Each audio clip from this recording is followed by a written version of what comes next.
All right, let's get to the MCG last night. This was quite phenomenal. This is the sort of stuff that you'll watch over and over again. Yeah, it was brilliant. Sitting on the couch watching this game like most people, and Darcy Moore makes the mistake here. So the Cats are coming. They've been behind for the best part of 2.5 quarters. They jumped the pies. As we know, this young man was fantastic. Dempsey kicked the goal, almost took mark of the year early on. And then Dangerfield. We'll talk about him in a moment, but that last quarter was fantastic. He nails that, and then all of a sudden, it is open floods for Geelong. They are just doing everything. Everything they touch turns to gold. They kick another one there through Bowes, and the lead is out to what seems like Collingwood can't get back. Then Mycheck takes a couple of big clunks and kicks two. And as we know, that Jack Crisp, breaking Jim Stide's record, had the big chance at the end, and here's Mycheck again getting back. This is a 50-metre penalty. And all of a sudden you think, how could they do it? Can they do it? You know Collingwood get into these situations, and Nick Dacos pulled himself out towards half forward. They go forward, and the moment was set up for Jack Crisp late in the game, but unfortunately the ball went to the left. Geelong win, but what a game of football it was. Well delivered there, Browny. It was an outstanding last quarter. It was a brilliant game, a game of momentum, TJ, and you walk away last night saying, I hope these two teams can make it to top four, and be deep in September because they're that good. It was a last quarter for the ages, wasn't it, TJ? Yeah. And the tension was apparent for the entirety of it. And part of that was heightened when there was a goal review after a Lachie Schultz kick-out goal. You can see the score, you can see the time remaining, and to the naked eye, it appeared to go through, despite Mark Bitsav claiming he touched it. Now, the boundary umpire comes in to reassure the goal umpire in his assessment that it was touched. That was the soft call. It went to the review, and there was nothing to see, what I saw anyway, on the review to suggest that it was touched, but because it was a soft call, it was deemed to be a point. And just to sign off on this particular issue, Mark Bitsav did post-match, TJ, say that he did touch it, despite him acknowledging that the video didn't seem to necessarily back that up. So it was just a part of the quarter, but it actually made for it in the end. Yeah, and there was another pivotal part, Llordo. There was, TJ, and I think the umpire got this one right.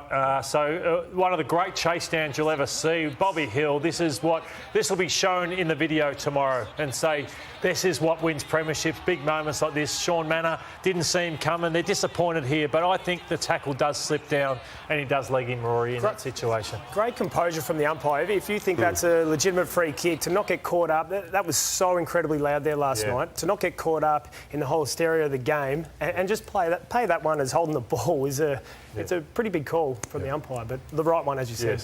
And Shaun Mannagh's going to be joining us a little later on too, so we'll ask him about it. Paddy Dangerfield? Paddy Dangerfield's last quarter was unbelievable. It's not the first time he's done it this year too. He did it against the Crows in Gather Round, where he just said, come along for the ride, everyone, and he put this club on his shoulders, and he was a raging bull in that last quarter.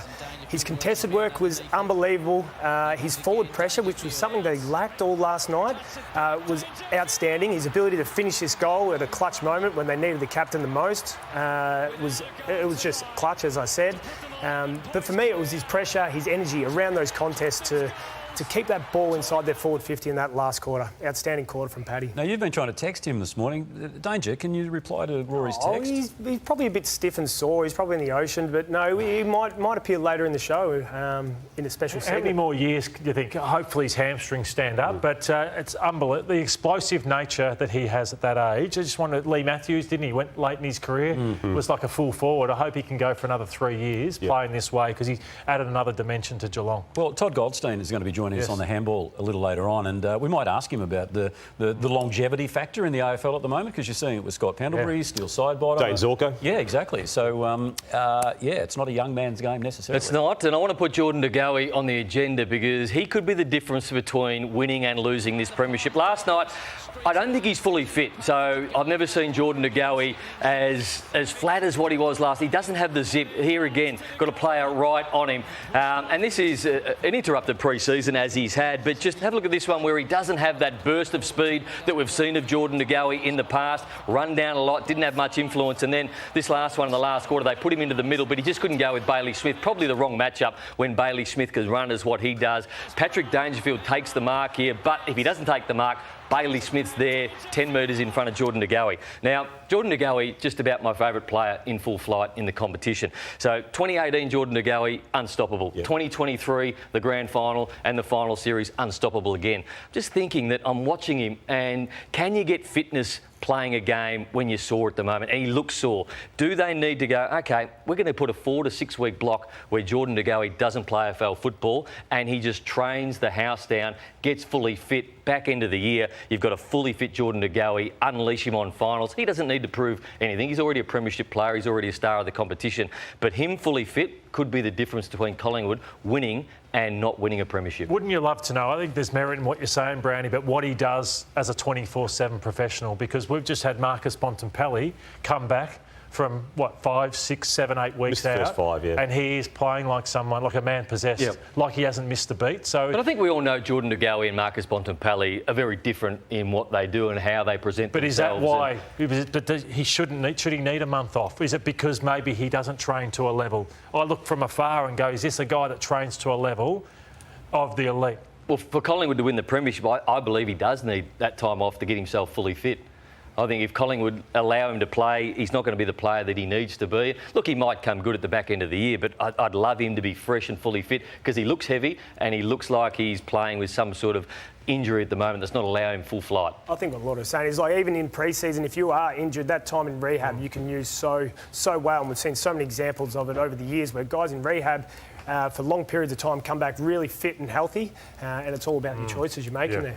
All right, the narrative today will focus largely on Bailey Smith. In fact, I reckon for the next few days. Yeah, it might, TJ. He was huge again. He's having an extraordinarily good season in his first as a Cat. And last night played in front of 82,500 people. The reference you're about to hear is that his former club played at Ballarat in front of 4,800 people.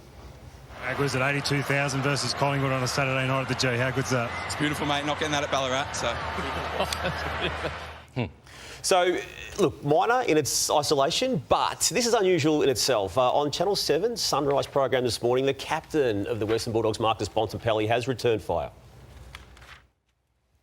The same reply to that. I mean, it's nice to know, we're still on Bailey's mind. He's still thinking about us, even at another team. And, in the end, there's probably a few less people down in Ballarat for him to flip the bird to. So maybe that's why he's a little bit disappointed. But it makes round 11 even more interesting, which I think we'll all be looking forward to. All of us are looking forward to Thursday night, May 22. Round 11 to open. Can I ask you, the heartburn between him and it's real, isn't it? Yeah, it is real. I don't think he left on the best of terms there. No, he didn't. He made his mind up a long time before the official transaction period last year to get to Geelong. And, he had a knee injury, as we know, last year that kept him out of playing. But he has rubbed them up the wrong way, so to speak. And it could be happening again with Jamarra Ugle-Hagan. That's a separate story. But he's probably the most US style of athlete we've got in the AFL system, isn't he? He's embracing everything. He's happy to comment. He's getting himself involved with fan interactions, with the double bird motion. Do you like it, Damo? I love it. Yeah, exactly. I love it. I absolutely love it. And I love game. the fact that Marcus Bontempelli has played into it himself as well, because that's sort of almost out of character. It's great theatre. It's great theatre. I just wish Bailey Smith would do more media because he's so damn good at it. Yeah, he is. We saw him when he sort of faced all the cameras over in the gather round after flipping the bird. He was terrific the way he defended or at least tried to justify why he did that because of what Patrick Dangerfield was going through. What else took your fancy there last night? Damo, Reece Stanley, how long is he going to be out for? And do they have backup? Because Conway's been injury interrupted as well. That is the problem for them, Llordo. Yeah, look, he's been so crucial to them, a premiership ruckman and someone who got them on a roll again in the wins they've had this season. Was taken out last night. And as you know, Llordo, there's a difference between covering for Reece Stanley, as Mark Blitzarves and Neil did last night, within a game, as opposed to preparing to play a stretch of matches without him. So it will be an issue. All right.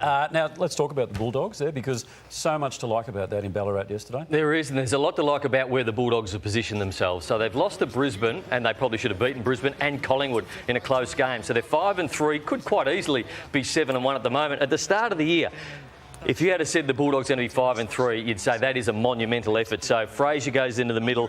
Richards has blossomed as the number one midfielder. The inclusion of Kennedy has been outstanding, which has allowed Marcus Bontempelli to spend various time forward. Davidson has been good. Sanders is growing as a footballer through the midfield. So all of a sudden, they've got two sets of midfielders, where in the past they've only had one. Yes, their second set of midfielders isn't Liberatore, it isn't Bontempelli. But I tell you what, when Bont spends more time forward and they don't have to go off as much, and you've got your number one players on the ground, you've almost got a list that is spread out so evenly that, dare you say it, is it a premiership list? Well, is it?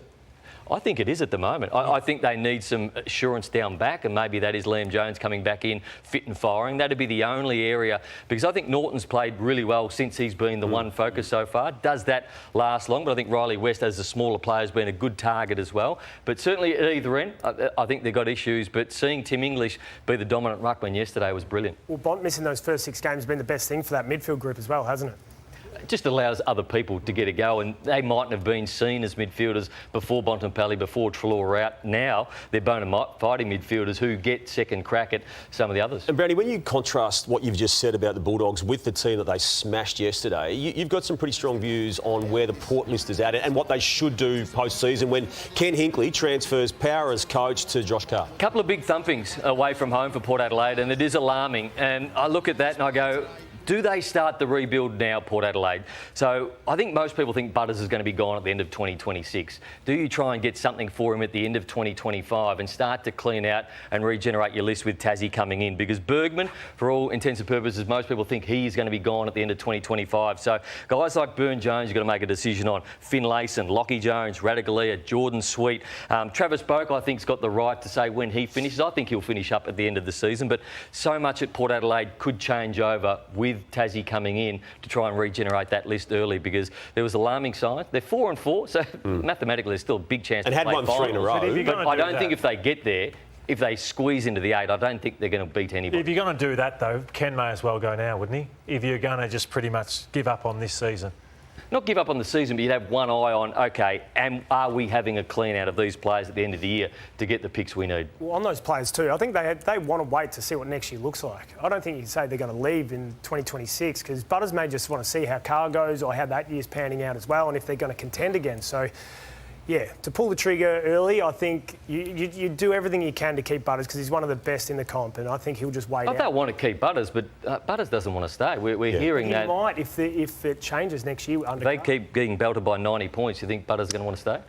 Can I just, as an aside, Damo, where are we at with this? Look, I know Channel 7 will argue, hey, we're still showing the same number of games, OK? But I felt desperately sorry for people who don't have access to Fox Footy or KO yesterday. You had what we consider to be one of the matches of the 5 years gone. Well, certainly whatever, the match of the year. So we're talking about the Bulldogs and their sheer brilliance. Llordo's about to tell us about the Demons. You couldn't see that on free-to-air television. How is this happening? Look, Round 8 has reinforced that point, TJ. I mean, the North Melbourne Essendon game was watchable because of its closeness in result, but the Friday night game, St Kilda and Fremantle, was a disastrous marquee slot game. And then, to your point, you get the Saturday night game, Collingwood Geelong, 82,500 people, not available to the free-to-air viewer, who traditionally has always accessed matches on free-to-air on a Saturday. I don't know how it can be allowed to happen. Right, and I know it's not necessarily Seven's fault or whatever. Money. It's money. Yeah, okay, I know, but isn't the prime objective to look after the fans as well? And I don't think they're being looked after when they can't access it on free-to-air. Like next week, for example, you've got Showdown and you've also got the Suns versus the Bulldogs. I mean, that's not a bad game from where we sit now. But you won't see it unless you pay for it. Well, people love watching a Showdown even out of SA2. So. Yeah, that's absolutely we do. TJ, absolutely. You teased Melbourne, and not many would have watched that because most were watching Collingwood and Geelong last night. But this guy has put through the best games you'll ever want to see from a ruckman. If you're a second-rate ruckman up against him, he will make you look as foolish as you can possibly get. And unfortunate for West Coast, they don't have an elite ruckman probably since Nat Nui left the club. 35 disposals, 9 clearances, 8 marks, 12 score involvements. Oh, he's getting to legend. Unbelievable. 35 touches for a ruckman. Exactly. And that is, we talk about professionalism. How fit is Max Gawn? I've seen him at a Melbourne session. He runs with the midfielders like you, Rory, in terms of what they would do in their training sessions. We spoke, I think it was last week, about Cox versus Gawn. Yeah. Who you pick. I think I chose Cox last week, but after that game, that was one of the greatest games I've seen from a ruckman and a captain too. Yeah. He loves that venue. He kicked 5 in a prelim final, didn't he, back in 2021. Llordo, bursting through the middle, he did. running through from 50. Llordo, you've been big on this issue of players being pushed into marking contests. I want to throw this one to you. So Jake Melksham last night on Jeremy McGovern.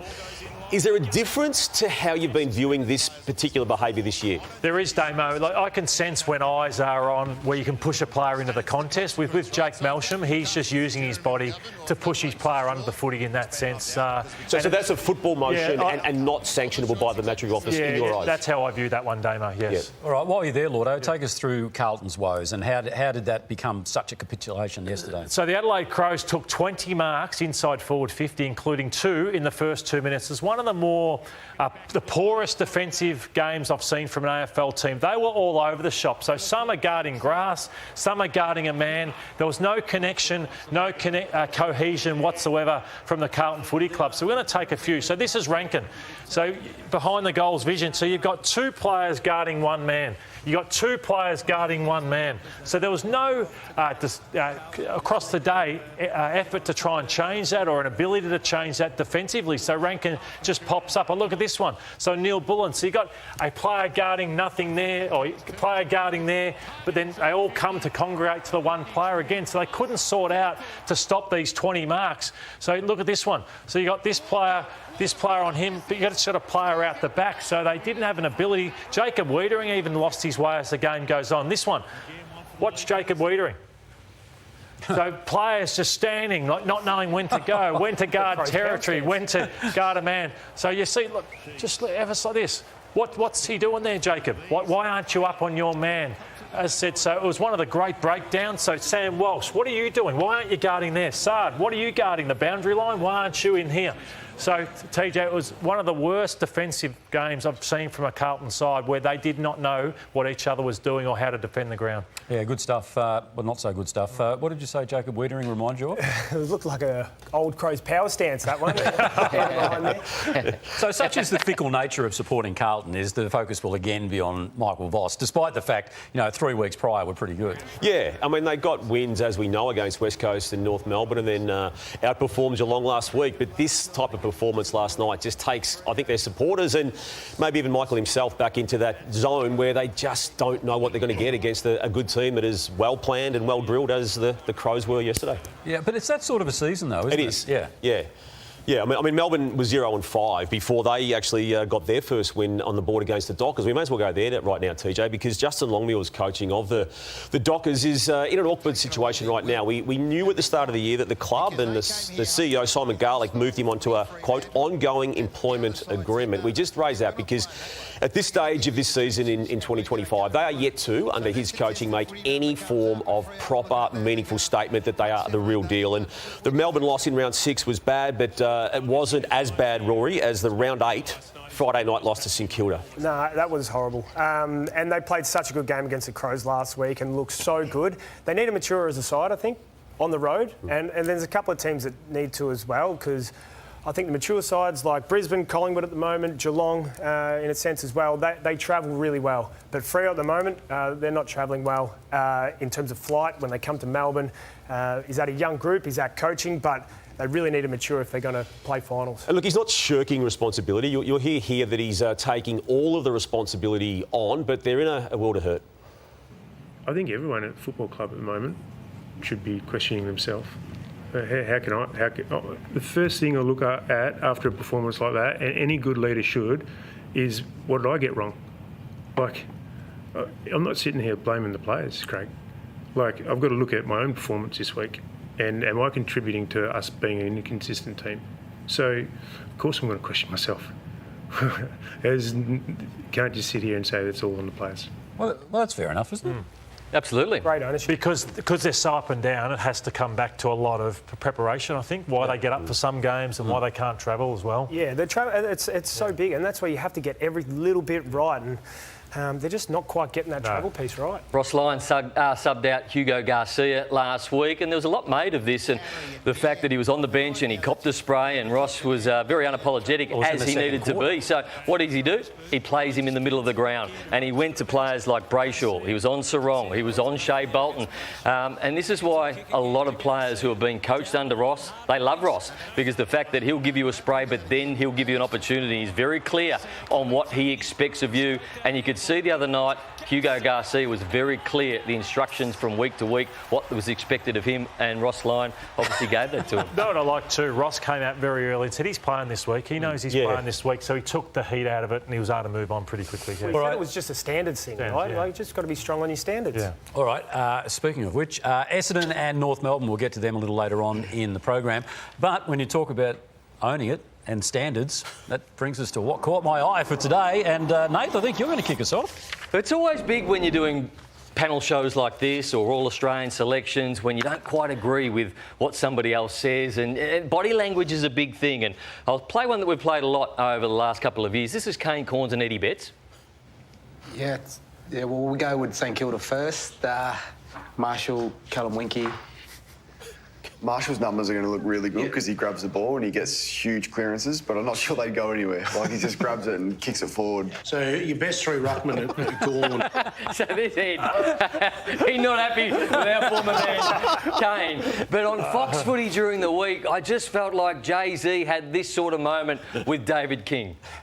MRO-wise, Paul Curtis. What do you think? I'm still recovering from Kingy's call that he's North Melbourne's best player all of a sudden. So this is a big story for the Kangaroos. Let's take a look at the incident. So now this could be a 3-match suspension. Therefore, Pearl because Oh, that is fantastic. Oh, that is brilliant. I love that. Hey, Rory, it's great to have you on board. And mate, you've been a breath of fresh air. I say that in the past tense, but you will be, sort of an acquisition. Not just for your football announcement, but also I know back in the day you provided a tour of your home, At Home with Sloan, right? So this is the first bit, and I guess this was the first part of At Home with Sloan, and you took us into your most important room, the bedroom, or as you call it, most important room, sleep room. Sleep room. I don't even know when I did coming in. Bedroom, it's pretty big. It's still very empty. Very important room for us, I suppose. So there you go. So that's the start of it, and that set the tone for what we're about to see for the rest of At Home with Sloan. Now, you obviously all have memorabilia, right? And you all have moments in your career where you think, yeah, that one is such an indelible moment, right? I'll never forget it. I'll never forget that day. I'll never forget that night. And maybe you've got a picture of it on the wall. Probably one of my favourite memories. I'm sure a lot of our fans will remember this game. Was against Sydney in, I think, 2010 or 11.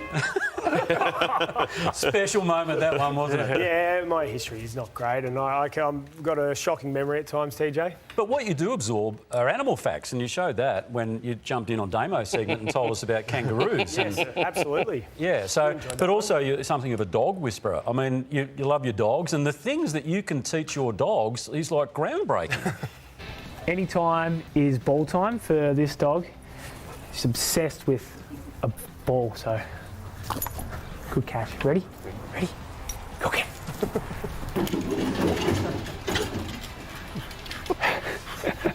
Long. Yeah. Good. Yeah.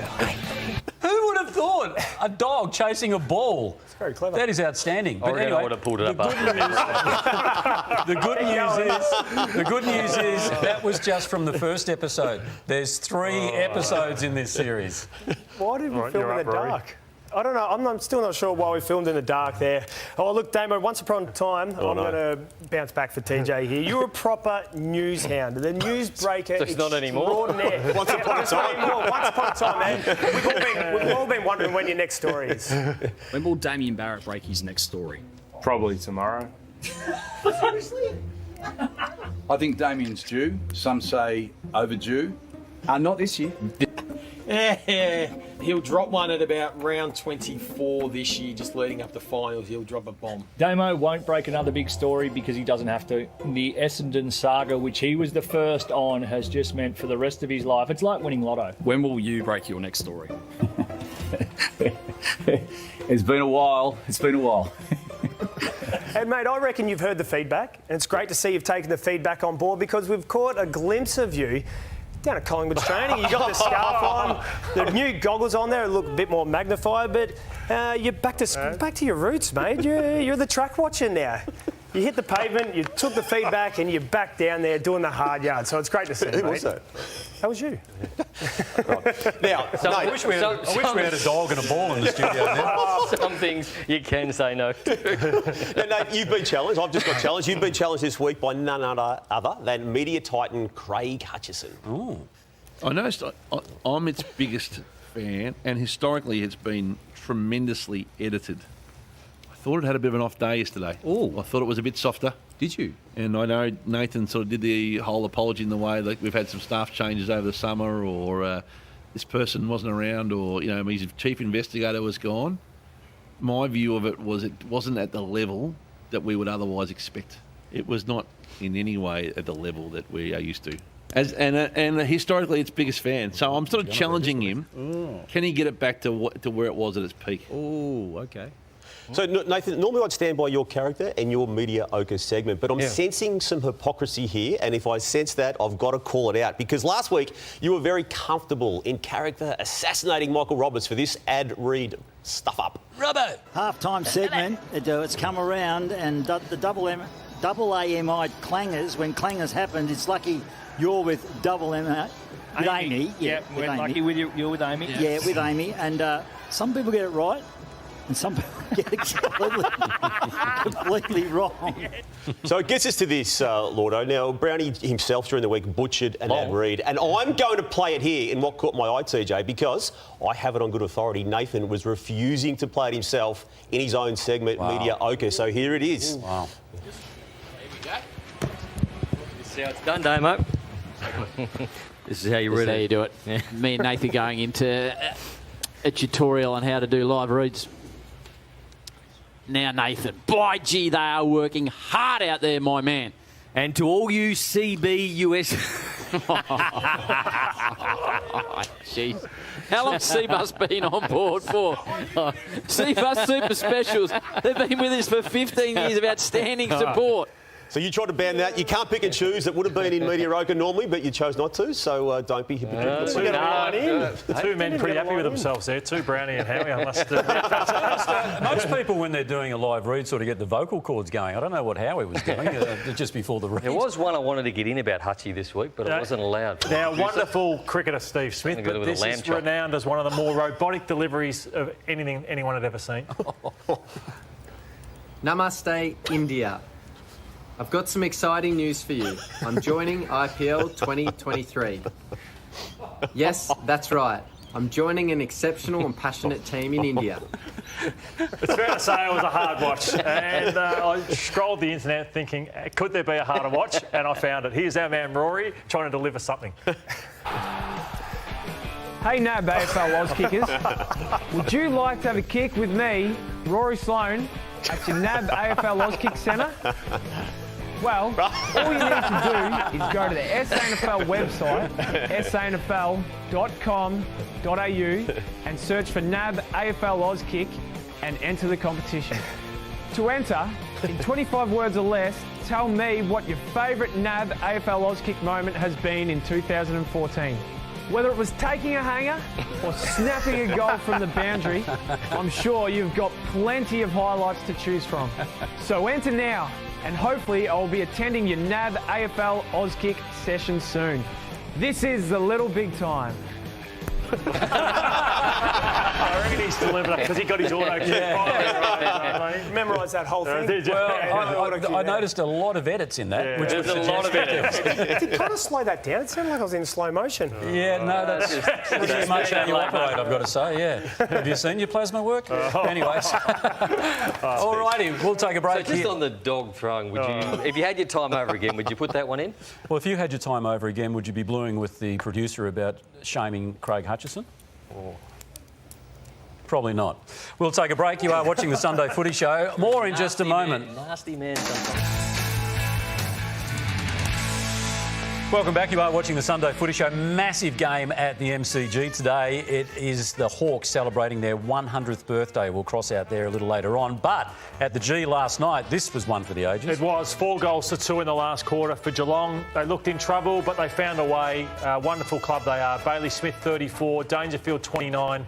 The day Costas got sat on, but they both came through and played strong games as well for the Collingwood Football Club. But one of the informed players for the Cats is Shaun Mannagh, and he's been good enough to join us this morning. Shaun, you've had to wait a long time to get your opportunity at AFL level over the last couple of years, but I'm sure after nights like last night, it's well and truly worth it.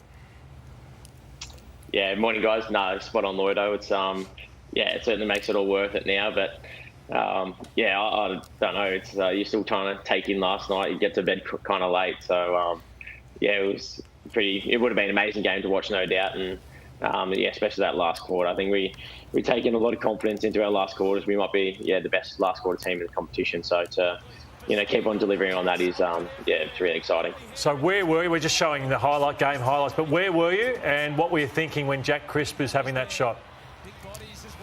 I wasn't too far behind it. I actually said to Dan Houston, how good's footy? Because, moments like that are pretty special. And, playing in this 245th consecutive games, mind-blowing effort in its own right. But to have the chance to, win it off your own boot is pretty special. It's, it just gave me Ash McGrath vibes, to be fair, from when he did it against Geelong a few years ago. Shaun, take us through your life as a footballer. You're 27 years of age. Last night, you're playing in front of 92,000 people, but it didn't seem that way for a long time. Why didn't you get drafted as a young fella? Not everyone's ready at 18, Browny, and I reckon I was probably one of those guys. Come through the talent pathway, and then I ended up going and play local. Had some pretty amazing coaches over my time in Jason Ackermanis. I had Craig McRae at Richmond in the VFL there as well. So, it's just about, going back and trying to play the highest level of footy I possibly could. And, I always had that belief that I could make it at AFL level and have an impact. So it's, nice to be here now and contributing in some small way. Hey, Shaun, take us through what happened at three-quarter time, because you guys were getting a smoking in the clearances. Was that a team message at three-quarter time to get some more front-half footy? Yeah, well, I think that was the message all game, to be fair, Sloaney. We knew how dangerous they were, especially back through the corridor. So every time we, gave them that opportunity, they kind of slingshot forward and most likely score. So it was if we're going to lose, we're going to try to lose skinny. If not, we're going to get the ball forward. And as I mentioned before, we're one of the best last quarter teams in the competition. So if we're within a goal or in front, I feel like we can overrun any team. One of those guys that lifted in the last quarter was Bailey Smith with his clearance work, but he complements his Holmes and Atkins really well. How's his form been the last few weeks? Yeah, no, he's a star, mate, isn't he? He's come in and left off probably where he was, 24 months ago at the Doggies. He's started the competition, and we're very lucky to have him. And you get him for big games like this. He's very energetic character, and three-quarter time he was one of the guys to right up into our eyeballs pretty much. It was 7 points down, I think. So he made sure we all knew about that, and that he started the quarter well. Shaun, I imagine you've had a few pinch yourself moments in your short time in the AFL, and playing in the same forward line as Paddy Dangerfield, and even just watching him at close hand this past month even, just dominate games of footy when they need to be won. Where's that sit in what you've experienced to this point? Oh, mate, it's incredible. I always admired Gary Ablett Jr. as, my favourite player, or one of the best to do it. But being up close and personal with Paddy and watching how it goes about every day. But, last quarter, he's done it the last few weeks, probably, many years, really. It's a marvel. It's incredible to watch. And every time he does something like this, kicks a big goal that you've just shown, you're just like, mate, what's going on? But, it's pretty special, and I'm sure he's got a few years left to do on it. Shaun, how has your role changed this year? Because you seem to be playing a lot different to your first year at AFL footy. Oh, it's probably similar to when I come back in late last year, when I first, debuted early, and I was just that small forward. But when I come back in last year against Hawthorn, being able to go up around stoppage a bit more, which has been really good. And I've just tried to take that to another level this year and really challenge forward as hard as I can. So, it's easier said than done sometimes. You got to try to wait for the ball to be won, but then, I'm not the quickest bloke, but it's try to work pretty hard to get forward to help out. Well, Bobby Hill might back you up there, but what do you remember? Thanks, TJ, what do you remember about the tackle? Here we go. We're going to show it now. Well, I haven't seen this, so this will be good. Yeah, look, that's a free kick all day, isn't it? He's absolutely legged me. It looks like I was on a treadmill, but no, he's obviously one of the quickest in the AFL, so it's to be run down to him is fair enough. But I was saying to the boys, it would be nice for someone to tell me to kick it, he's chasing me down. But the comment was 90,000 people were screaming at you, so I'll take that on board for coming weeks. Oh, good on you, mate. It's great that you can catch up with us this morning. What time by the time you get home and by the time you wind down and go to bed, how much sleep have you had?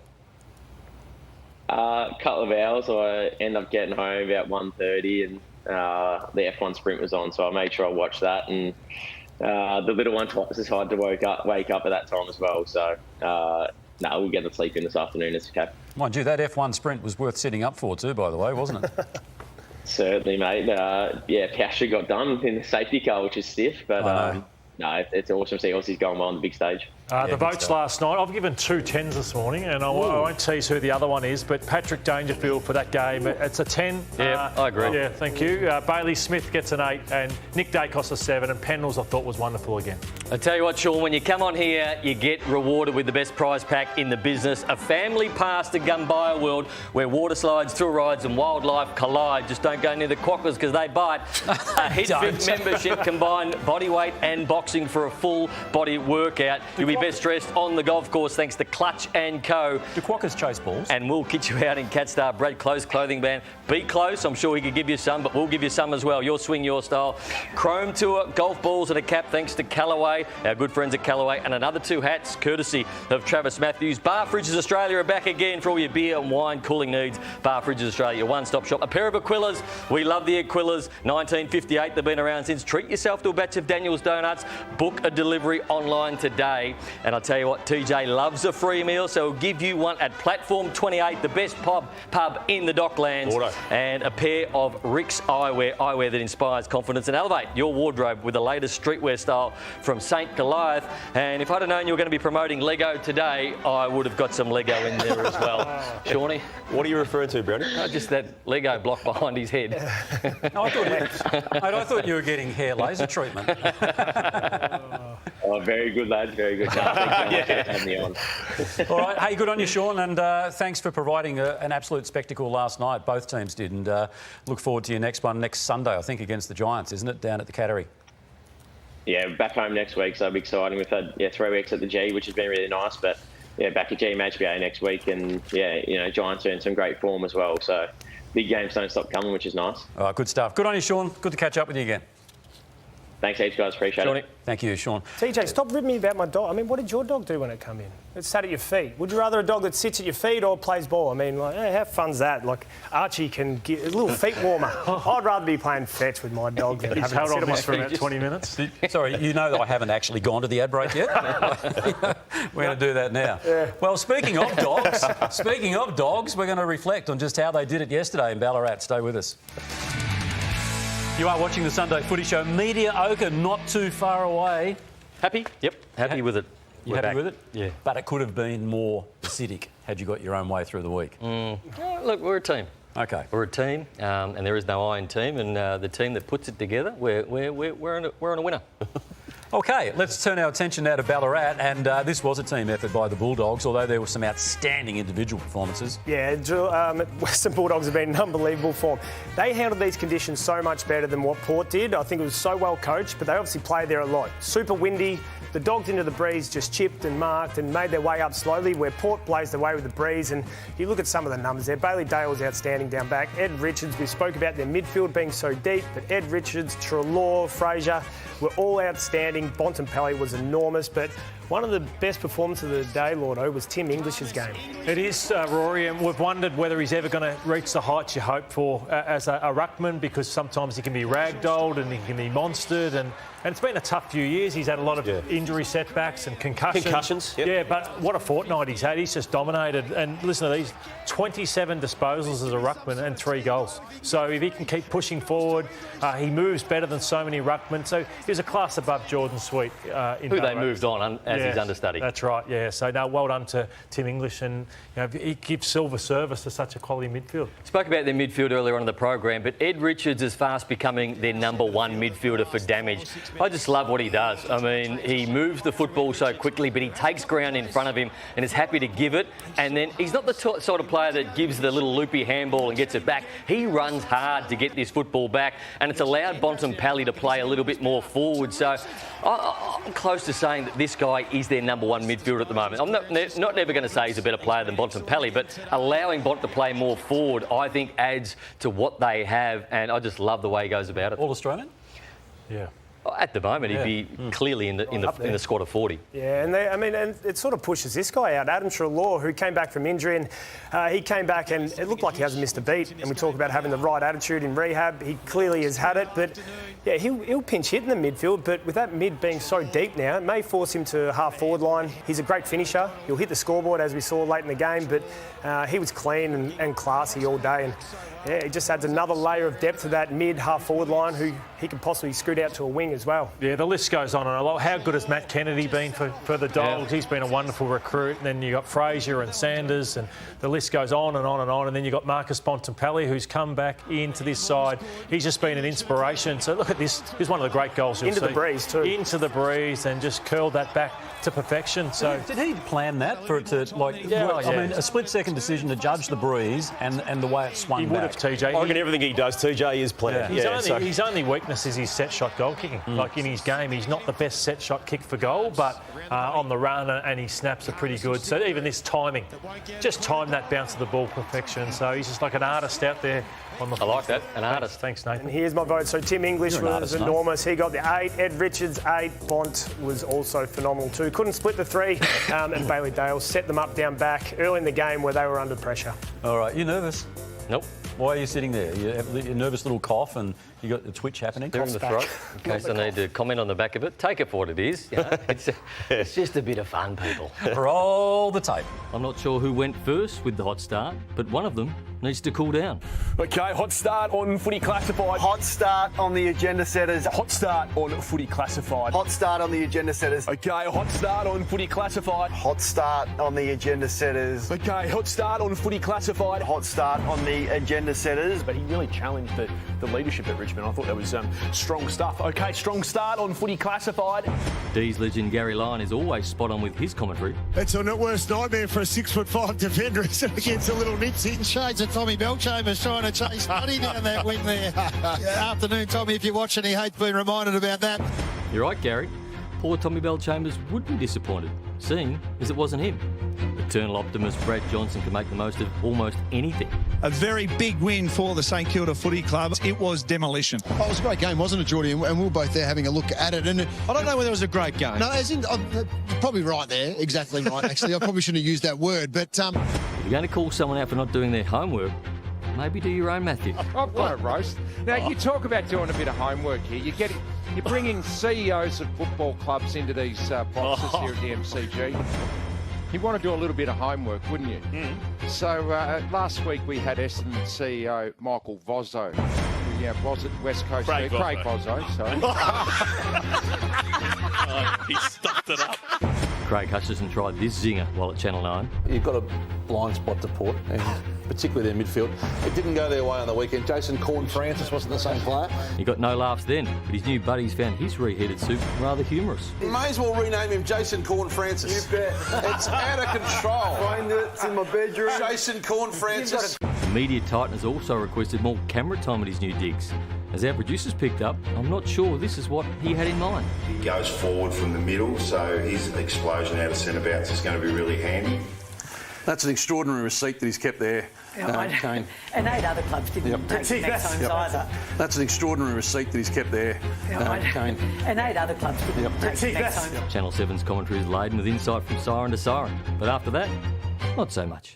This may be the loudest song they've sung. You can actually hear the guys. This is going to be a big, loud song from the Cats. I reckon this will be a loud edition of the song. This is going to be one of those songs that is sung with a lot of passion, I would have thought. One of the best songs in football, and they will sing it with passion, you would think. This is going to be sung with a fair bit of gusto.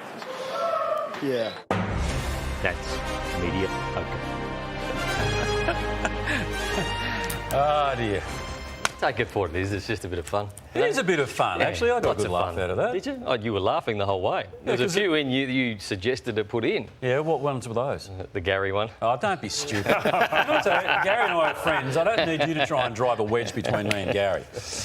Anyway, so you did manage to get one in with Hutchie, but the one that you wanted to get in couldn't get in. No, we're a team, and I got overruled. All right, by the team. I don't want to sound like a dog with a bone or a lamb chop. Anyway, we'll take a break. You are watching the Sunday Footy Show. More in just a moment.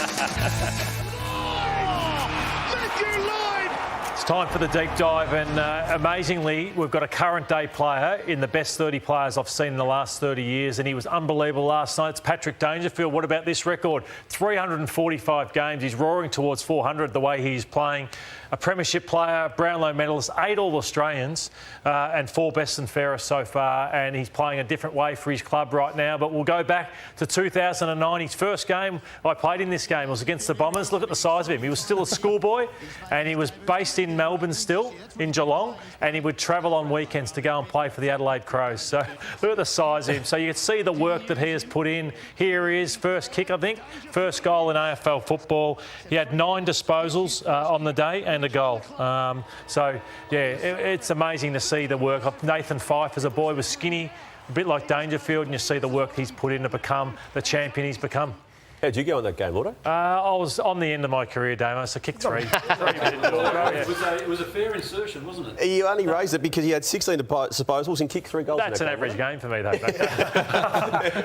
As you highlighted, Llordo, it all started for Paddy with you there at the Crows. And 154 games were played as a Crow before he came across and won a Brownlow and continued his CV at the Cats. But it was from a very early stage of his career that he was doing things like this, just to make everyone in the competition stand up and take notice of a guy who did, as we saw before, get drafted at pick number 10. 163 goals came with his 154 games. He was also a 3 times All-Australian even before he got to the Cats. Yeah, he was incredible. And that was Stephen Hill he ran off on, who was one of the quickest players in the comp. So Danger's been a contested ball for years, but then his outside run and carry is enormous too. Obviously, he finished up with us in 2015. We made a semi-final that year. Hey, Rory, can I ask you a question? Did you see it in Danger straight away when he got to the club? Like, did you go, this bloke's special, or it took a while? Nah, you knew special. He was doing things like we still see today. Like, he would dive on the bottom of packs, he would get up and be able to run off. I've never seen anyone have that ability to be able to stand up while there's 4 players on him and be able to burst out of a contested situation like that. How did he get down to pick number 10?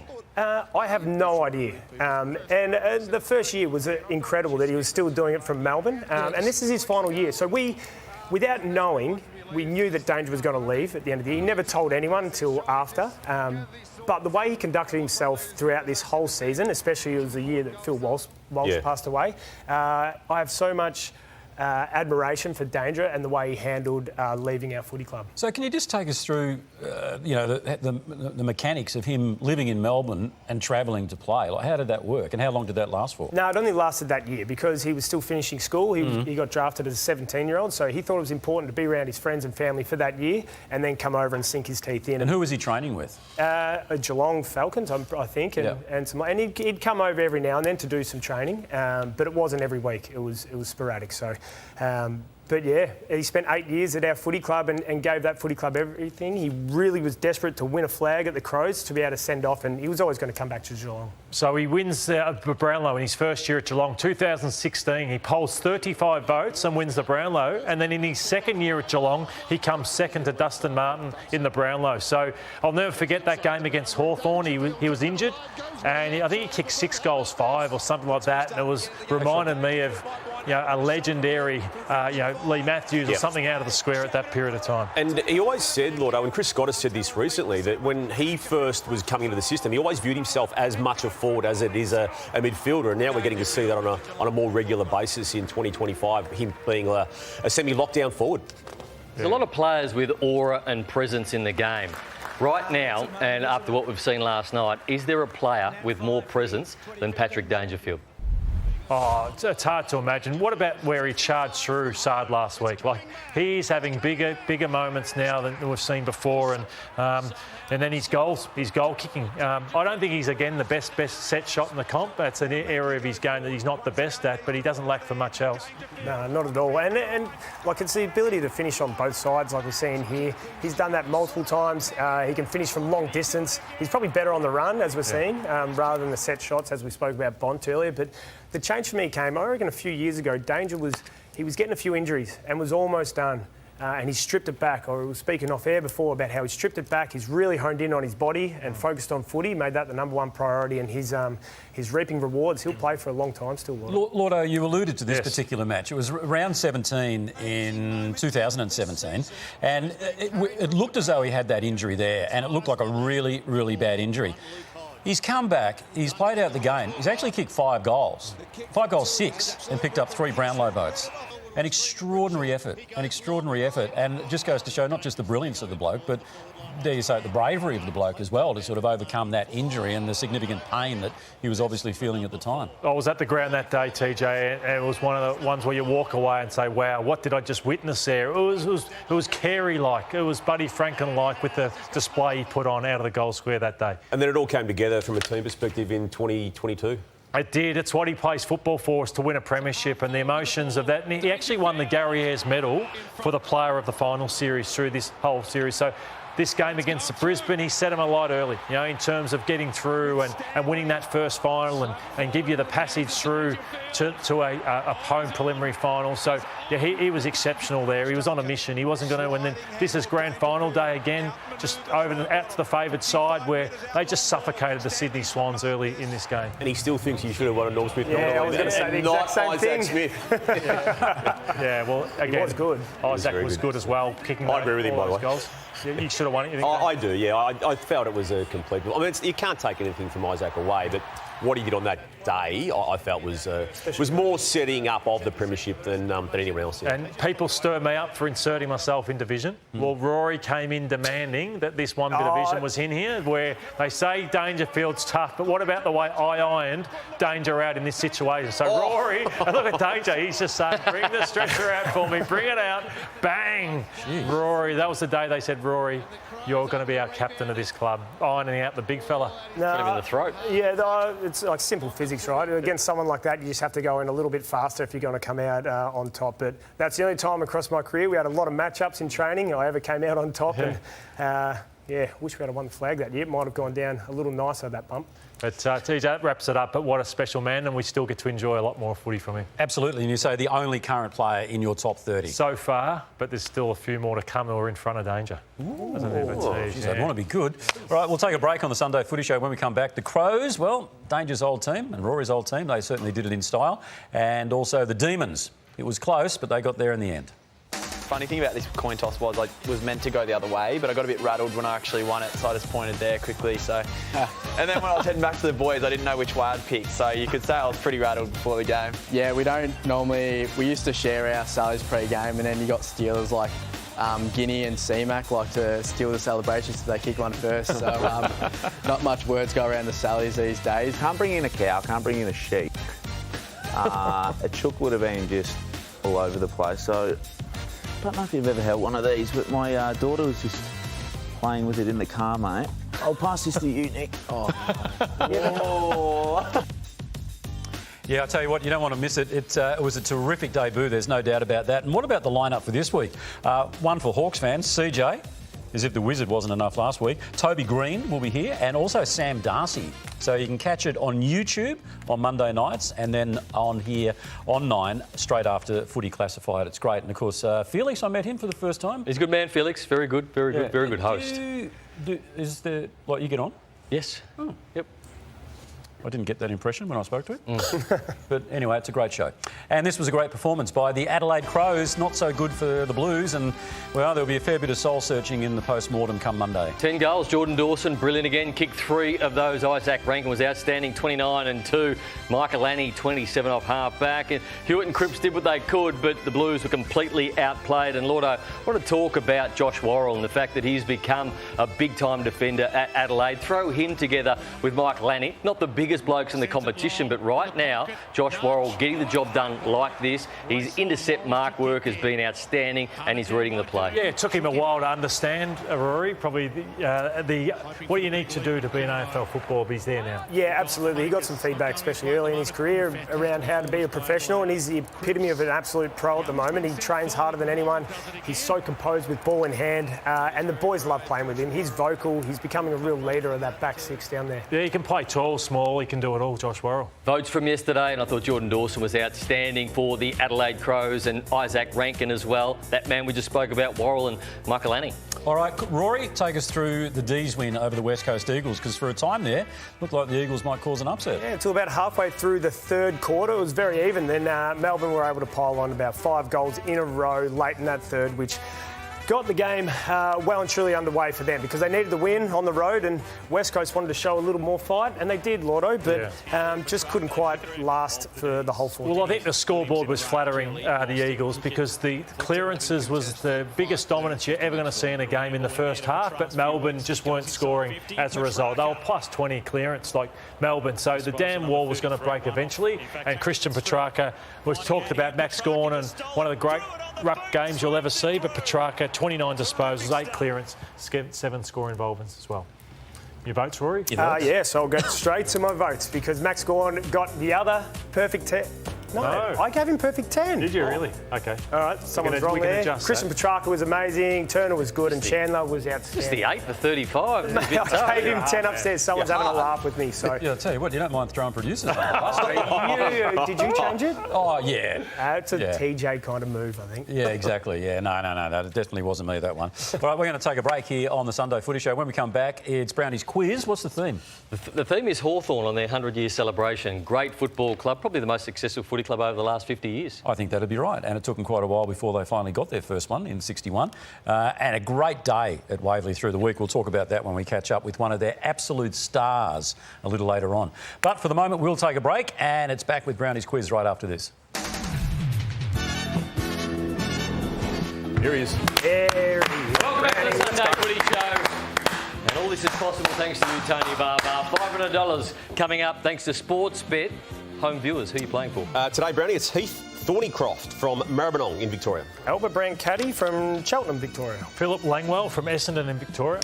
And I'm playing for Julie Sokovic from Burnett Heads in Queensland. Good luck to all those competing for $500 thanks to Sportsbet. This is all about the Hawks' 100-year celebration. Question number 1. How many premierships have Hawthorn won? Cankles. 13. Well done, Tony. 13 was quick. Very quick for you. Oh, don't start that. Question number 2. 2016, Hawthorn were going for a 4-peat. Name the 2 teams they lost to in the final series in 2016.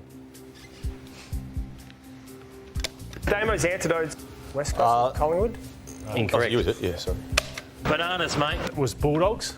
Certainly was. One of them. And was it Melbourne? Incorrect. It was the Bulldogs and Geelong. Famous faces. For 2 points, 6 Hawks have won a Brownlow medal. Name 3 of them. Cankles. Yep, OK, so we've got Robert DiPierdomenico, we've got Shane Crawford, and we've got Sam Mitchell. Mate. That's correct, yes. Tom Mitchell, Sam Mitchell, Shane Crawford, Johnny Platten, Colin Austin and Dipper. Hang on, was that a famous face? Yeah, it was, sorry, yeah, good one. Thank you. Great call, TJ. And these are matchups. So this means this round, these players have played. So Eddie Betts, Carlton and Adelaide. They played yesterday. Ross Lyon, Fremantle and St Kilda. Ollie Henry. If you get a plus, you can't lose from here. Oh, don't say that, Llordo. Eddie Betts. Eddie Betts down the bottom. Plus 2 points, Tony. Good start. Llordo, stop saying that. You're up by 5. Okay.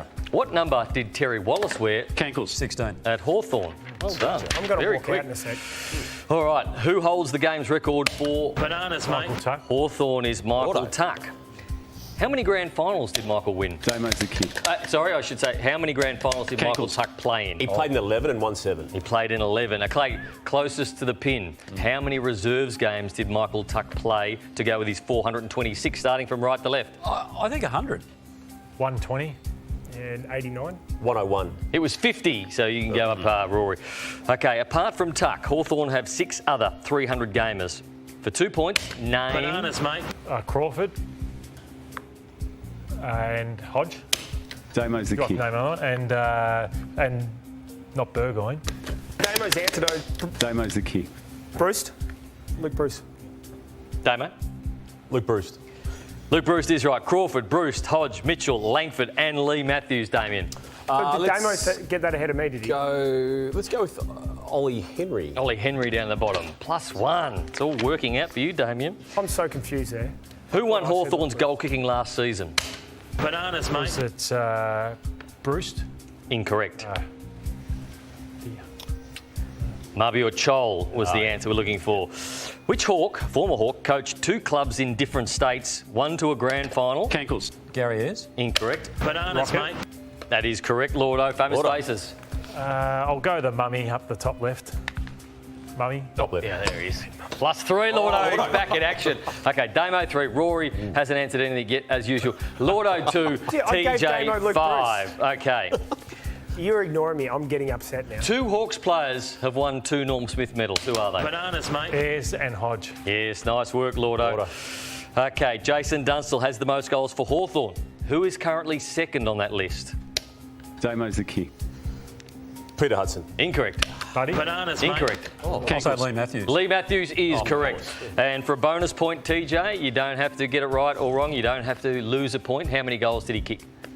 780. 915 for Lee Matthews. Just that was behind a famous Llordo faces. on the all-time This list. is good. He gets a choice. You're only negatives here. A lot of points taken. This is a -3. I feel it. Or risk. I feel it. Brad Scott. Brad Scott down the bottom. No. You can risk all your points. How many points do you want to risk? There is a risk question over the page. If you nail it, you can't lose. Yeah. How many are you going to risk today, mate? What would you do? Go for the whole 6. 3. You said 3. Let's just go with that. I'm going to go 2. 2. Risk question is, Lee Matthews won how many premierships? 5. Incorrect. The answer is 4. You lose those. Okay, so now it's tight. Now it's tight. Played, TJ. All right. What have you got there? No, but I wouldn't have played. I wouldn't have risked any points because you couldn't have lost if you didn't. Yeah, I know, but I'm a team player. No. You're a poor player you're playing for. Who am I? For 5 points. I'm a premiership player for Hawthorn. Damo's antidote. Jack Gunston. Incorrect. I'm a former captain of Hawthorn for 4 points. Mate. Shane Crawford. Key. David Parkin. Incorrect. 6, my final game in 2019. I am Jared Roughhead. Congratulations, Tony. Who are you playing for? Yes, I am playing for Julie Sokovic from Burnett Heads in Queensland. Julie, $500 coming your way thanks to Sportsbet. So if you want to join the fun and frivolity here, www.9.com.au/brownies quiz. I don't know why I did that. Hey, Siri, can you tell me the definition of frivolity? No idea. It is time for the primetime takeaways. We're going to go back to Thursday night, Essendon v North Melbourne, and it was Zach Merritt. It was the Zach Merritt show. He's won 5 best and fairest already at this club. Wow. He'll win his 6th this year.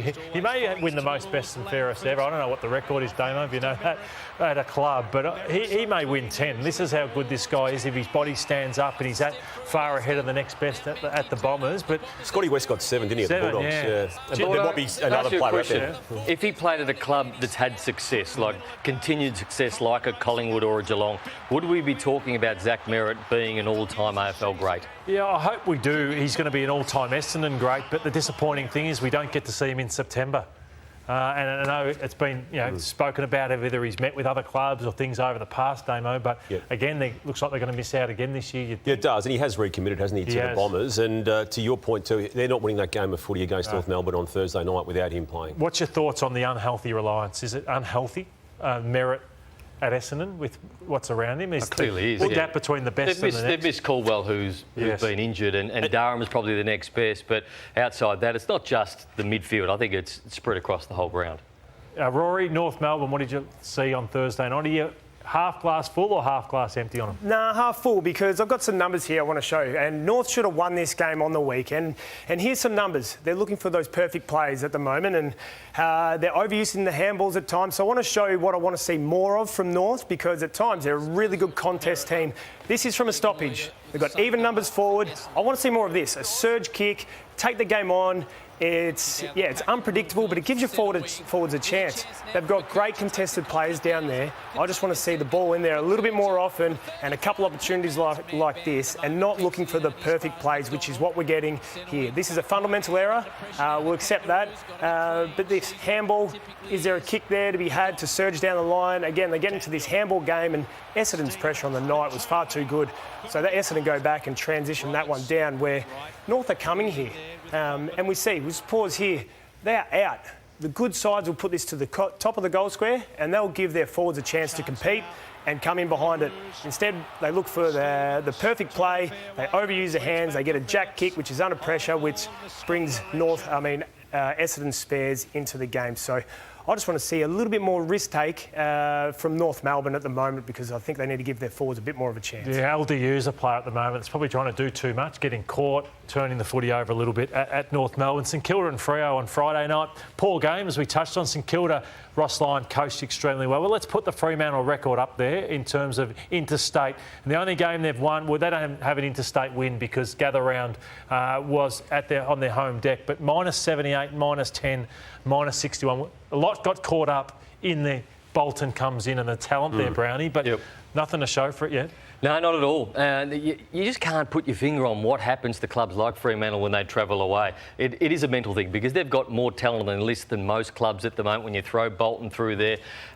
So I can't put a finger on it. I don't think the coach can at the moment, and they're in for some hard yards if they can't win away, the same as Gold Coast last year. Do you think they lack for anything?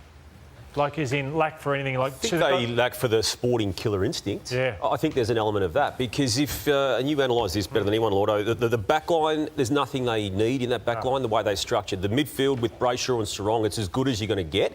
And Young's now injured. We'll touch on that. Talent-wise, they don't want for anything, That's what I'm saying, yeah. And they've got the two rucks now. There's question marks over how they work and how they look, but they're both playing. They both played in that particular game. You may laugh when I talk about this, but it's about getting the little things right when you travel. A lot of players come in and stuff like food, like buffets. You got steak, chicken, pasta, curries there. It's about guys being able to pick the one dish. Just do what you do at home to prepare for a game. You've got to do that while you're away as well. Keep your routine exactly the same, and that can be the tiny difference, which is all it is. Yeah, but they're not an experienced side, though, are they? That's the thing about the Dockers. It's not as if they're young blokes making the poor choices or mistakes. This is an experienced team now, which is really, really surprising with them. Nathan, you got the Lou Richards leaderboard? I certainly do. Do we have the votes on the last game first? Here is the Lou Richards leaderboard. Nick Dacos on 50.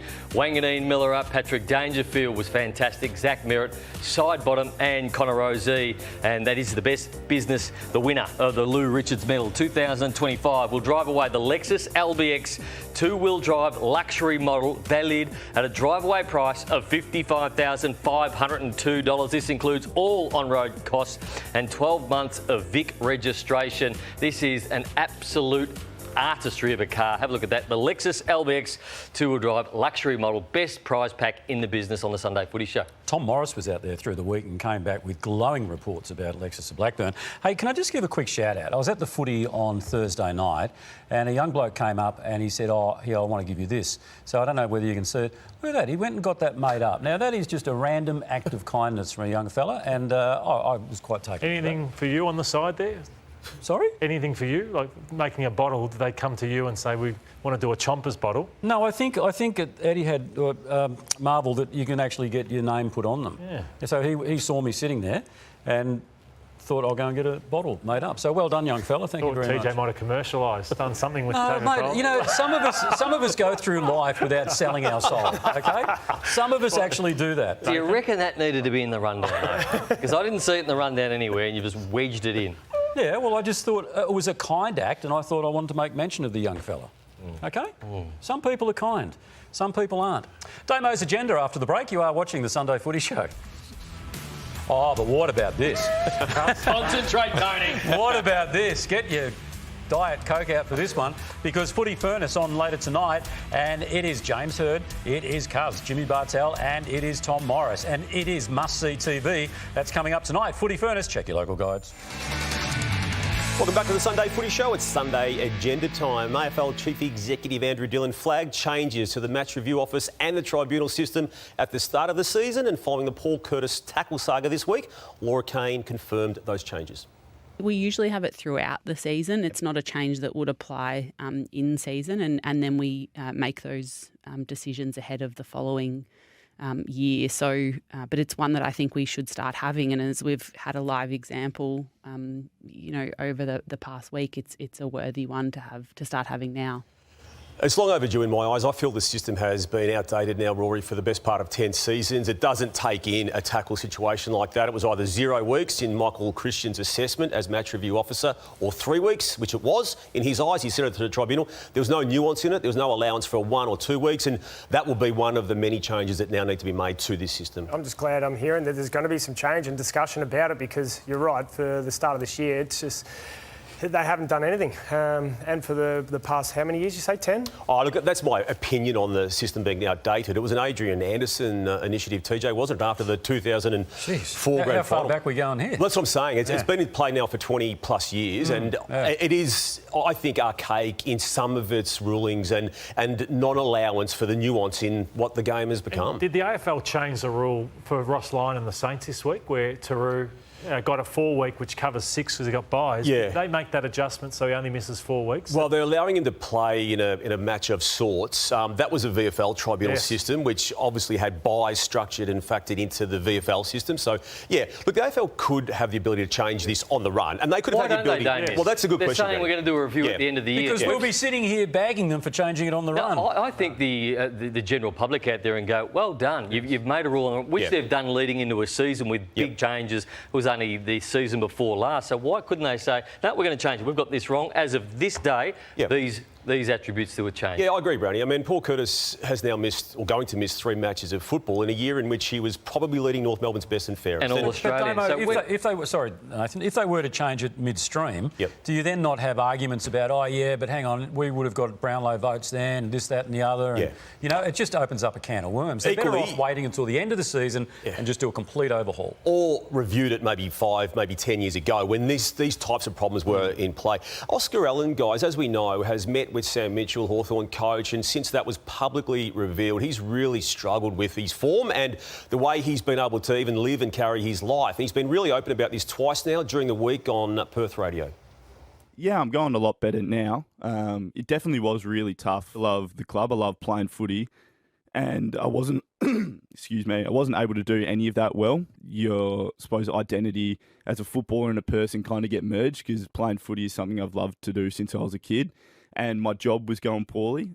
Publicly, everyone hated me. And my performance... Not everyone. Well, yeah, and my performance was poor. So there was a combination of things. So, yeah, it was tough, but I've had a really good support network around me.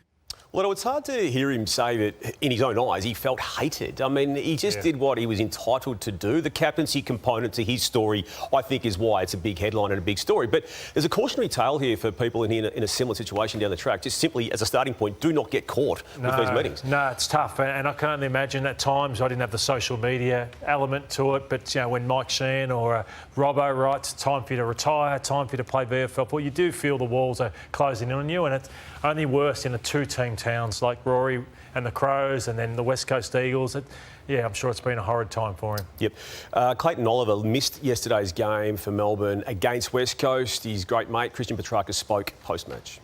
Obviously with Clary at home, I just want to give him a massive shout out. Obviously, it's incredible bravery and vulnerability to be able to kind of speak up and say that he's not all right. And, we're wrapping our arms around him, and I think we've come a long way as men. I think it's incredible that he's been ability to own it and accept that he's not going well, and I think it's awesome. What did he say specifically to the group? Hasn't spoken to us at all yet, but we'll speak to him throughout the week. I've given him a call and text message, and send my best to him. For him, the ability to show bravery and vulnerability in a time is really good.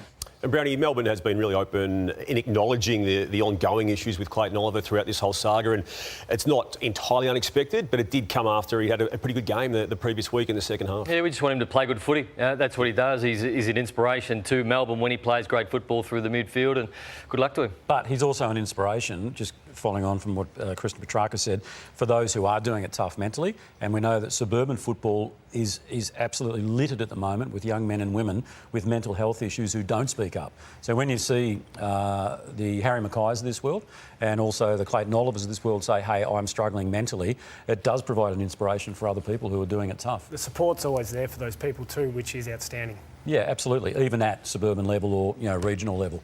All right, Damo, thanks very much for that. We'll take a break. You are watching the Sunday Footy Show. They're a happy team at Hawthorn today because they're celebrating a big birthday. We'll check in with one of their greats right after this. You're watching the Sunday Footy Show. Let's take a quick look at the games ahead. We have the Sydney Derby, they want to call it now. The Sydney take on the Giants, and I want to see a big improvement from the Giants. The Giants, when they play with that aggressive attitude and they bring that heat and that pressure around the ball, they generally win. So huge game from the Giants today. And huge for the Swans as well, Rory. So it's pressure on Dean Cox at the Sydney Swans to pull them. I like the Giants as well. What about you? I like the Giants as well. I'm not sure Sydney are playing that well at the moment. And then the Hawks and the Tigers, and the Hawks should be able to beat the Tigers. Tigers going okay, but Hawthorn, too much firepower up forward. Yeah, and a fair bit of motivation too, because it is the 100th anniversary, almost to the day that Hawthorn debuted in the competition back in 1925. And of course, they've, well, as you guys said a little earlier, in the past 50 years, they're probably the most successful team in the competition. And one man is partly responsible for that. And if you don't believe me, I'm sure he's going to tell us. Jess Webster is with that man now. Thanks, TJ. Yes, I am here with the great man, the one and only Dipper, ahead of a massive day for the Hawthorn Footy Club here at the MCG, celebrating 100 years in the VFL, AFL, big clash against Richmond to come, Dipper. But it's been a big week of celebrations, a big year, really. It really started in February. But take us into the week and what it's been like for you. Well, thanks, Jess, and g'day, guys. How are you? Look, it's just great to be here at the MCG on a beautiful day, and you know, as you know, that's my backyard, TJ, and just loved it. Had the opportunity of playing with the Hawks, and it's been 50 years that I've been associated in football with the Hawks this year. I can't even say that, 50 years, but it's been a great celebration throughout the week. The club had the Baker's Dozen out there. We've got 13 premierships, and we've had someone from every era to be there, and we're expecting about 200 players today, so really looking forward to catching up with all the boys. Amazing. And let's touch on that. So you walked into the club as a 16-year-old in 1975, 50 years this year, as you mentioned. Can you believe the journey that you've had, and what are some of the special memories that stand out to you? I remember when I first walked in, I had a schoolboy, the school bag down, and Peter Crimmins came up and said, if you embrace this club, he was the captain at the time, if you embrace this club, the club will embrace you. And you think, what does that mean when you're 16 years of age? A guy called Rodney Eden came in as well, a guy called Ian Payton, for both from Tasmania, and we become friends from that day. And who's to know that how long you're going to be at a club? And I was there for 19 years of my life, and still associated with one way or the other. But yeah, what a journey we had. And this club, remarkably, didn't win its first premiership to 1961, but has won a flag in every decade since the 60s. So how far away do you think the current group is from adding another trophy to the cabinet? That's a really good question. They played some exciting football last year after a slow start, but they're back in the business, and they're doing all right at the moment. They're not far away. I think over the next couple of years, it'd be great to win another one. And every club goes through its ebbs and flows. As I mentioned, this club didn't win its first flag since the 60s, but, there was talk potentially of, one day the club not being around in the 90s. So it's been through everything. But what makes this club so special, and how has it handled the resilience? Well, I think with the leadership of John Kennedy Sr., when he had enough of Hawthorn getting kicked around in the 50s and the early 60s, and he really made those pillars of strength and loyalty, and we're the family club, and that all started from there. So when you walk in, you know exactly where you are. And they made some really hard decisions. The boards over the years, who goes, who stays. A lot of ex-Hawthorn players have been coaches. But the two guys who have never played for Hawthorn had a great success, Alistair Clarkson and, of course, Alan Jeans. Yeah. Does your connection with the club grow stronger as the years go by? I mean, 50 years is a long time, but, you know, every time these milestones... Sorry to keep reminding you, but as these milestones keep coming up and you get to reminisce and go down memory lane, does your connection and love for the club grow stronger? I think when you're at the club and you just finish football, you sort of don't hang around the footy club because you've been there, done that, you don't want to get in the way. But as you get a bit older and understanding where you sit as a club and as a person within that club, it really brings home exactly what a great life you've had, you know, and, you know, Dipper's Dipper because that's my backyard here. Yeah, amazing. Now, you've got a big day ahead of you. You've got many media interviews. You're going to watch the game, hang out with the players. What's on tonight? Well, Jess, I'm off to Europe. That's just a typical day for Dipper. I'm off to Greece to do some filming and I'll be back in about a week. But it'll be nice to sit back and have a champagne, economy that is, and hopefully the Hawks can beat the Tigers today. And the Tigers also celebrate 100 years this year. But, yeah, look, it's just going to be a great day for everybody. Another day in the life for you, Dipper. I love it. But great to catch up, great to chat. Enjoy today. Thanks very much for having us on board. Good work. That's a great interview there for Jess. And, good fun. Dipper was great. He's a great person to be around. He just, a bit like Billy, where he just makes you want to be. He's an infectious personality, I think. Yeah. And like you think back to 1989, and we were talking about the courage of Patrick Dangerfield a little earlier on. What he did in 1989 is quite phenomenal. Like, seriously, ended up. I think he's still got rib damage as a result of that. The final match today is the Q Clash. I'm really looking forward to this one. It'll be heaving, packed to the rafters at the Gabba. Labor Day holiday tomorrow in Queensland. What a game. It should be a huge game. And the winner goes top of ladder. Top of the ladder. Let's see what the Gold Coast are truly made of, but I'm tipping the Lions in a tight one. Who are you tipping, mate? I am going to go for Gold Coast. I think they can cause an upset. Gold Coast, massive rivalry this one. I can't wait to watch the big brother Brisbane Lions just to win this one closely. OK, it's split here. Animal fact. Yeah, look, today, TJ, we're going to take a look at a couple of ostriches or emus. I'm not entirely sure what they are, Brownie. They're big flightless birds having some trouble negotiating this slight slope. It's a bit greasy, the conditions aren't great, but they're not really negotiating it all that well. And again, I want to remind our viewers here, they are both OK, no problems with them, and they're mates up the back, we're trying to help them. But the reason we're playing this, Brownie, is because it's our favourite slip. It was just a reason to play Gary hogging. Oh, no. TJ wanted it in there. I did not. We have to play it twice a year, and Billy used to play it 3 or 4 times. So, Gary, it's Billy's idea, and we have to play it contractually twice a year. Who's going to get the text Why first? don't we get him in next week, off the back of Damo, and maybe Handball. What a player he was. Be Barrett after that. Yeah. They were ostriches. No, he'll be like an ostrich. Emus keep their feet. Yeah. Thank you, David Attenborough. All right, we'll take a break. You are watching the Sunday Footy Show. Ranger Benny. The handball's up next. Weapon. Welcome back to the Sunday Footy Show. I've had fun today. It's been a great show. Got off to a bit of a tense start. Yes, it always does. It always does. Lordo's been good. Have a look at him. Thanks, he loves Browny. himself in Navy. He just loves himself in general. Come on. You're right, though. And, of course, Damo, what's not to love about Damo? Nothing. Can we do another 2 hours and we can go through that? And, of course, Rory's just been great, mate. Yeah, leave me alone, mate. Yeah. Leave me alone. Yeah. We've had enough today. Yeah. When are you going to give up on that moustache, by the way? I said when it blows off. It hasn't yet, though. So I'm sticking with it as long as the feedback's good. Yeah, mate, it's going great, cunts. So are these two guys. Who have we got playing today? We said Todd Goldstein back in the 3. How many games you played now, Toddy? Just over 3:30. 3:30, and Dom Tyson as well, former star. And well, 3 clubs. 3. Who were they? Well, GWS, Melbourne and North Melbourne, not in that order. That's because you didn't know the answer. Yes, I did. Yeah. Just before you ask that, so which club would you say? It would be the Demons, wouldn't it? Oh, North Melbourne. North Melbourne? Yeah. Right. Yeah. Okay. Yeah, finished up there. Didn't trouble the scorers too much, but good bunch of lads. All right, good stuff. Hey, Todd, a massive fortnight for you. You're $1 million to 1 to play too much footy this year, and now you're the #1 ruckman for the next 18 weeks. Yeah, when Brad said to stay ready, I probably didn't take him too seriously, but look, I've enjoyed the first month, and it was nice to get a win on the board the other night. Body's pulling up well? Yeah, body's feeling up pretty good. We're only 2 games in, so I don't want to count my chickens before they've hatched, but at the moment it's feeling good.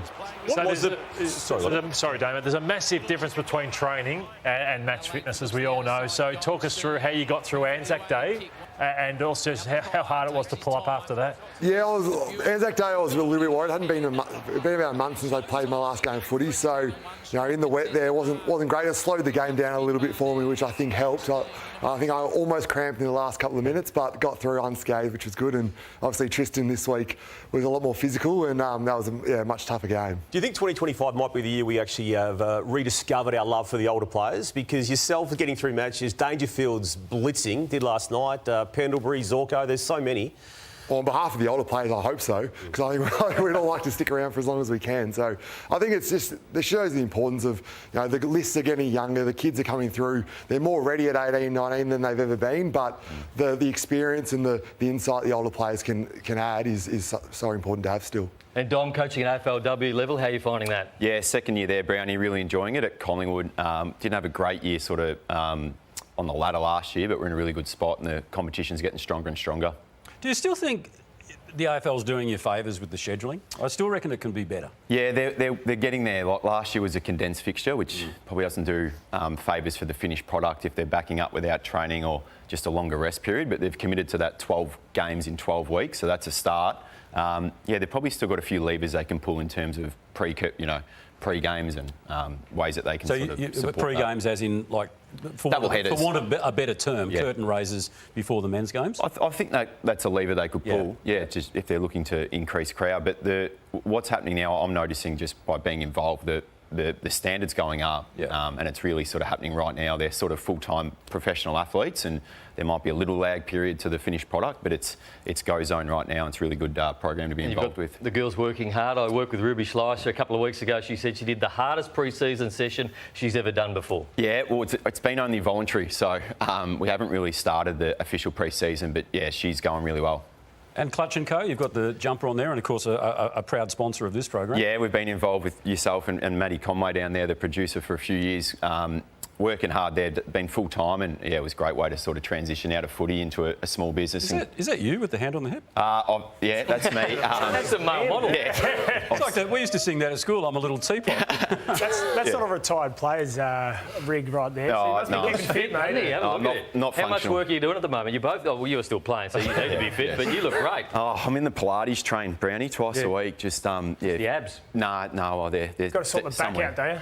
Sore back, so it's more about functionality for golf. That's the priority for me. All right, this is the best prize pack in the business, and I believe you've got a Tempur mattress on the way. Well done, Tony. Tempur. I also believe experienced a truly restful sleep with the all-new Tempur Ergo Pro Smart. Shut up, I'm talking. And this is the best mattress in the business. I've got one of these at home. It goes into zero. How many have you got at home? That's where astronauts take off. So it is brilliant. How many did you pay for? Jason, Nicholas, and the team out there. Beautiful team. I've been out to the offices many times, and the kids sleep beautifully as well. So you sleep well, and then you go out and you hit them perfectly up the fairway. Elite golf clubs from our top mates at Callaway, along with a custom fitting. You'll have to get the extra long ones for Todd at Callaway HQ. Total prize pack of around $15,000. He has buried the lead here, so there's no way you'd be getting a Tempur without knowing you're getting it for free. Because you would not be paying for that. You want to bet? How much do you want to bet? How much do you want to bet? You want to pay for it. Mate, my wife went out last Sunday and she came home and she said, I've bought a new bed. I said, what sort? And she said, Tempur. Anyway, and I said, OK, and she told me what she paid for it. Anyway, and then I text him, and he goes, I could have got that free for you. And radio silence for the next 5 days. Anyway, Todd and Dom. Take this off here, and we'll shut the show down. Anyway, so that's right, and it better be good. It better be good. Anyway, the handball, Browny. All right, move the target. OK, right, here we go. Who's up first? Look at you starting that. Go now? Now. Oh, 7. 7. 14. 7. 21. You are due for a bullseye here. 7. 28. I love the heat he's dishing out. 7. 35. Very consistent. Yeah, good heat behind it too. Yeah. 7. 7. Hands. 5. 12. Yeah, there it is. 22. 7. 29. Just game on. Oh, hey, 39. That's a big start. So there's a couple there. Non-preferred, is it? Yeah. Non-preferred, yes. Yep. Not 5. 7. 42. 7. 49. 7. 56. He's a tenner here. 7. 63. 7. 10 sevens is 70. Very, very consistent. Good score. Todd Goldstein. So he's on 39. 7. The non-preferred. Haven't got it spinning well. The Bomber brethren comes into it. 60. Oh. 7. 67. Hey! 77. Couple of tens.